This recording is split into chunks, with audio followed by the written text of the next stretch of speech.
So a little bit who I am. I was an agent for a couple of years up in Aurora. If you guys know where that is, it's just north of Toronto. I was selling there, and basically for me, most of my business came online. A lot of it was learning, trial and error. When I was doing it, it wasn't, no one was blogging in my town. So for me, I think after 6 months, I was #1 on Google for basically every term in my town. Now would be a little bit harder to do that because more and more people are doing that. But the smaller your market, the easier it is to actually do it if you produce consistent content. Then because I was doing all those stuff, my office started asking me to train the other people in the office on how to leverage tech in their business. So I started doing that, then got recruited by head office, and ended up joining them as a trainer and speaker. Now, every time I was doing training, people were like, can we just hire you to do this for us? Eventually, there's so many people saying it, you say yes. So then I started my own digital marketing agency, which is what I'm doing now. So when I'm talking about my clients, I'm talking about agents, so not buyers or sellers. So just roughly speaking, when I'm doing a funnel for a client online, this is what it looks like. It looks a lot more confusing than it actually is. But basically, you want to start with something simple like a lead magnet, and I'll break this down throughout my presentation. But you can see like every step is planned, and that's an important thing that a lot of people miss out when they're doing online marketing, is they'll just put up an ad, and then that's it. And they're like, okay, I'm just going to send them to like the contact page on my website or something like that. They don't have the entire plan broken out. Like, what happens up here is just as important as this part here. Like, if you don't have a good follow-up system in place, your ads aren't going to be worth it. Like, you need a follow-up to go with the ads that you're doing. So you need to have every piece working before you launch it, or you're just wasting money at the end of the day. So the first thing you want to do is start with a targeted lead magnet. So this is one I put out for a client, first-time home buyers. We actually just recently relaunched it with a bit of changes, but like the one we just relaunched we're getting leads at about $3.20 right now. So every $3.20, we get a new lead who's downloaded this guide and puts them into our funnel. So it's going like I think in the past week, we've had over 80. So it's gone really well for something like this, but it's because we made it so specific to our audience. Just very simple, get this first-time home buyers guide. And we can do this with sellers and different groups like that. But you want to figure out what your niche is. Like, it can be as simple as, like dog owners, how do you move with a pet? And it has a tip of things about moving with a pet. One of the most popular ones I love are quizzes. So if you guys have a lot of different neighborhoods in your area, you can be like, which neighborhood is right for me? Like, how many people on Facebook have ever done one of those, like, which Disney princess am I quizzes? I'm Ariel. I really think I work well with her. But people do those all the time, and you can take advantage of that by having a quiz being like, which neighborhood in Niagara is right for me? They go through, they put in a bunch of questions, it spits out a neighborhood, and at the end of it, you just have a little call to action saying, search for homes for sale in this neighborhood.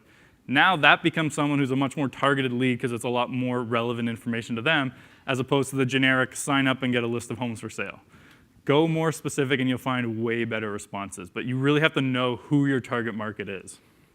And then you want to create a landing page.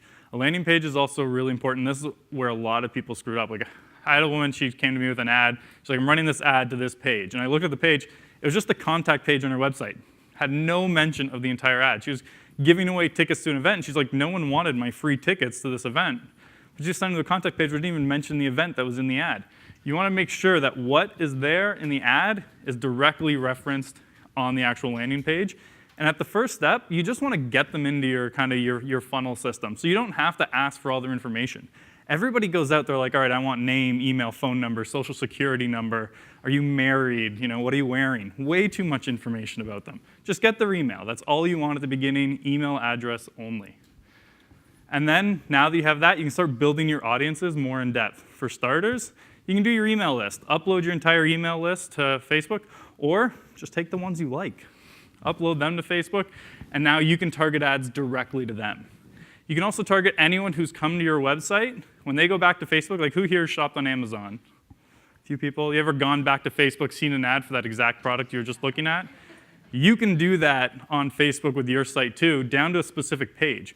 So if I see that someone's on my website reading a blog post called, Top 10 Homes with Pools in Aurora, I'm going to retarget you with ads for houses with pools in Aurora.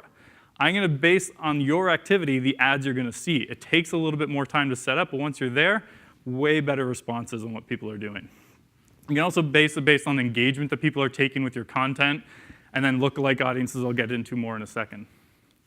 But so for example, this is a video that I ran with a client. So we spent, I think, now it's up higher than that. This is when I first started a couple months ago. We're at about 60,000. We spent $300, and we've had 60,000 people see this video. And you can see almost half of it's organic, half of it's paid.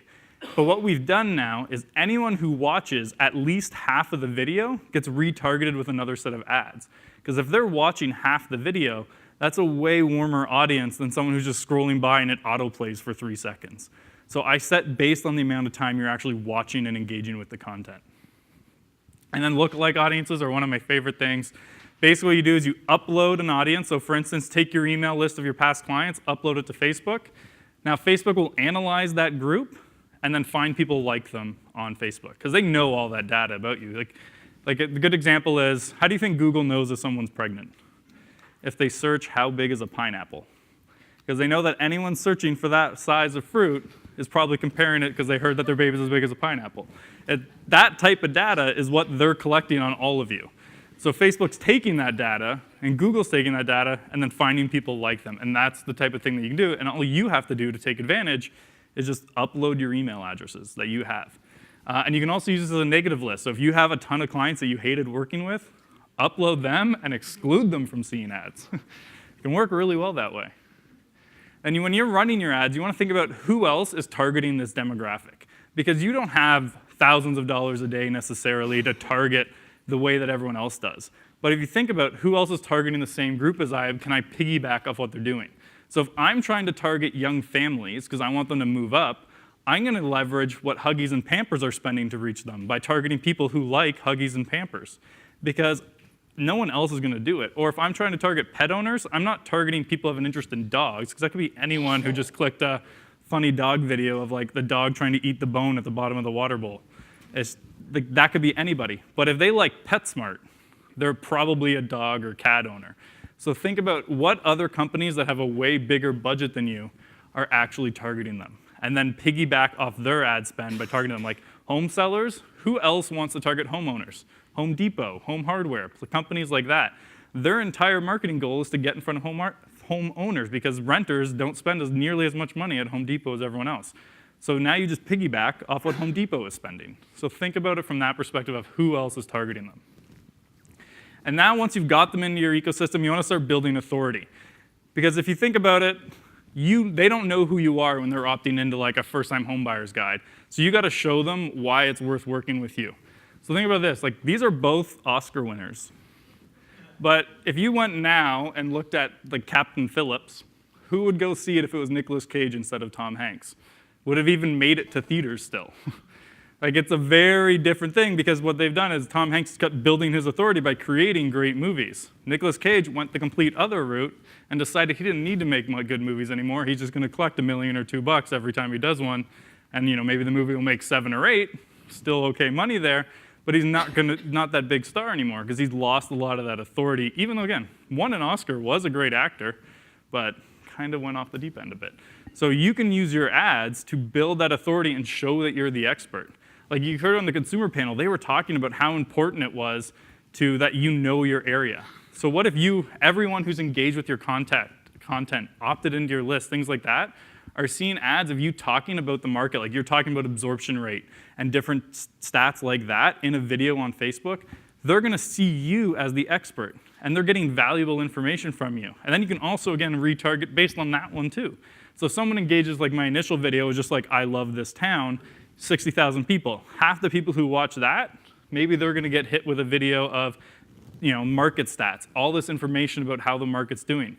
And then people who watch 50% of that are now going to be hit with, do you want to sell your home? Find out what it's worth. Because if you start with the home evaluation, people see it as scammy. They're like, oh, I just want something automated or something like that.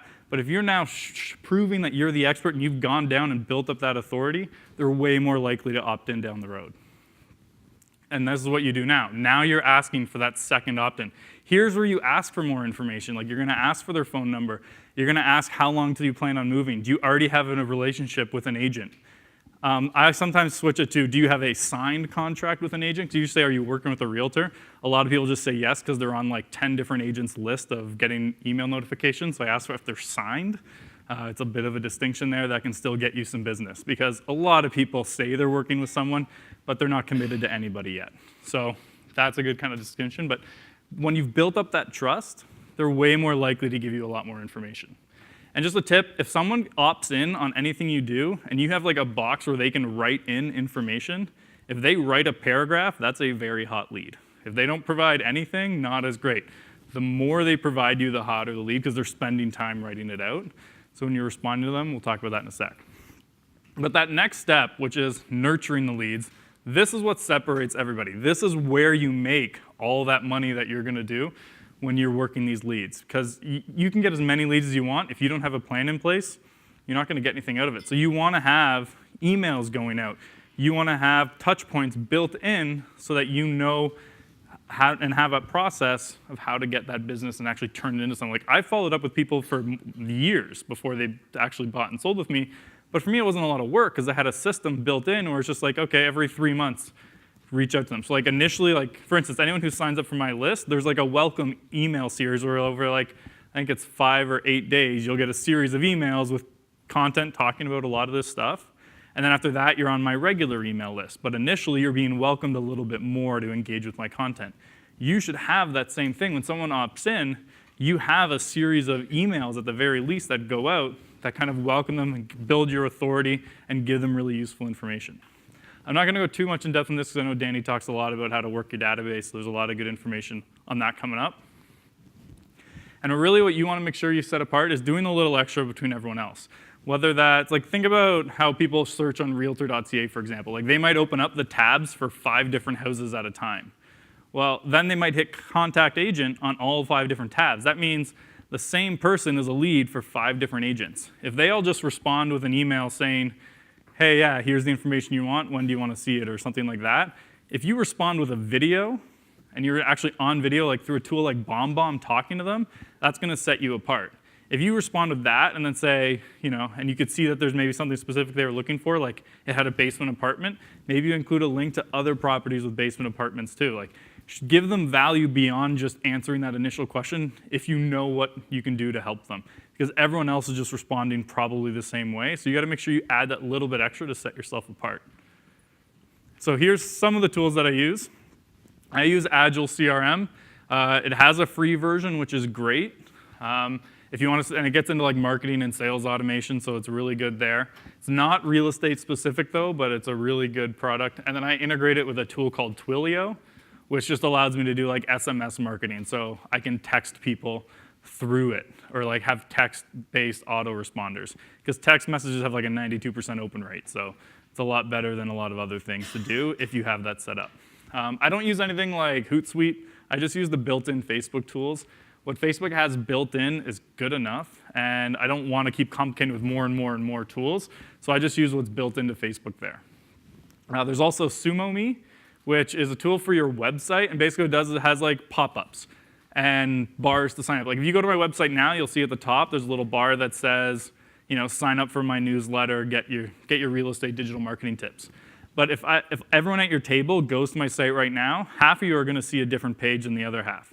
One of you will see a blue button, one will see a red button, because I'm testing which one gets more opt-ins. And then I go to the next one after that and see which one did better. And then you can also have targeted pop-ups on each different page. So you might come on one of my pages, and I can target that specific message. So if you're on a seller page, that pop-up's going to have some type of incentive to opt in for sellers specifically. And it's really easy to do using SumoMe. I also use Design Pickle. That's for all my graphic design. That's a little more expensive. I think it's $375 a month US. You can pay for a year up front, but it's unlimited graphic design with professional graphic designers. So if you don't want to use like Fiverr or Canva, things like that, because it works great when you do it on your own. But if you want to have like kind of that next step up, this is a great tool to have without having to hire a full-time graphic designer. But they work really well, and they're based out of the Philippines basically. So I think their head office is in Phoenix, and they hire graphic designers in the Philippines. So as long as I get my request in for design by 6 p.m., they work on it overnight, and I wake up with all of it in my inbox. So it's a really easy tool to use, great for listings. Then for a lot of email stuff, MailChimp. So for instance, if you sign up for my newsletter, when you opt in, that's just all coming through MailChimp automatically. Depending on the size of your list, most of you will probably be like 10, 15 bucks a month if you want to have the automated emails built in. So it's a pretty affordable. If you don't do the automated, you just do regular newsletters, it's free. Unless you have like 5,000 or more people on your list, which most agents don't. And the other big one for building landing pages is LeadPages. So this is a landing page creation device. Basically, that's where I do all mine. So like if I'm doing an opt-in campaign, this is where they come. These are the pages they end up on. And what I like about it is it has something called A/B testing. So you can see on this, I have the original and then the variation. The variation had a 680% increase in opt-ins. And all I changed was the button from blue to orange. That was it. So just because you run an ad and it doesn't work, doesn't mean the entire thing is bust. Sometimes little changes. Like you can see the first one, I had one opt-in. And then I added the variation, switched the color of the one button on the page, and that was it. And I went 16 opt-ins, which is 680%. Like, that's a huge change for a very little thing that I did. I did another one on my site where one of the pop-ups that came up, I just changed the font of one line on the pop-up, and I had an 180% increase. Like, little changes can make a big difference. It doesn't mean you have to scrap it. So if you see a lot of people are clicking on your ad and going to your landing page and not opting in, you don't have to scrap the whole thing. Just make little tweaks on your landing page, and then you can kind of make it a little bit better from there. So like I mentioned, if you want to get a copy of all my slides, you can just text emerge 2016 to that phone number, and it'll automatically email you all of them. And if you have any questions as well, certainly reach out to me. I also have a Facebook group online. So in the actual, if you sign up for the newsletter, the first email that comes out has a link to my Facebook group where we talk about a lot of this stuff. And then there are breakouts later. Unfortunately, I can't stay for the breakout that I was originally doing with Danny, so my partner who's here, he's going to step in for me, but he knows all this stuff as well. Really bright guy for tech. So come to the breakouts. There's a lot of great information there.